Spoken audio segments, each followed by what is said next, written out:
Hi friends, ఇప్పుడే సరిపోదా శనివారంకి వెళ్ళాను. Mental మదిలో బ్రోచేవారు, అంటే సుందరానికి లాంటి మూవీస్ చేసిన వివేకాత్రేయ నుండి వచ్చిన first mass and commercial movie ఇది.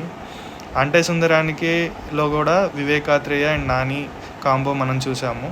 దీంట్లో వచ్చేసి కంప్లీట్ డిఫరెంట్ అనమాట. ఈ మూవీ అనేది ఫుల్ కమర్షియల్ ఎలిమెంట్స్తో ఉంది. కమర్షియల్ ఎలిమెంట్స్ అంటే మనకి ఎటువంటి సాంగ్స్ కూడా మూవీ లోపల లేవు, but I mean the fights and everything. Coming to story, ఇది వచ్చేసి ఒక నార్మల్ రొటీన్ స్టోరీ అనమాట.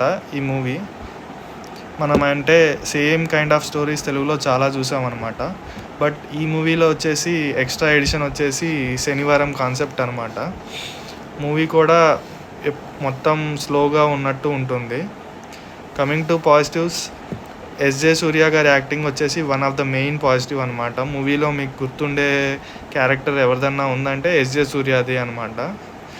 అండ్ బీజిఎం కూడా బాగా ఇచ్చారనమాట. మనకి ఫైట్ సీన్స్లో కంటిన్యూస్ షాట్స్ ఉంటాయి, కొన్ని బాగుంటాయి అవి. ఐ మీన్ ఫైటింగ్ అవుతున్న కొద్దీ కంటిన్యూ వీడియో ఉన్నట్టు ఉంటుంది.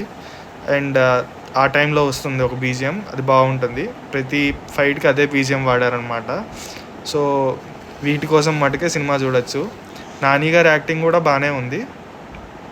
కాకపోతే ఈ మూవీ వచ్చేసి మనకి ఎంటర్టైనింగ్ ఉన్నప్పటికీ ఈ ఫైట్ సీన్స్ వచ్చినప్పుడు మెయిన్ ఎసెన్స్ ఏదో మిస్ అవుతున్నట్టు ఒక ఫీల్ వస్తూ ఉంటుంది.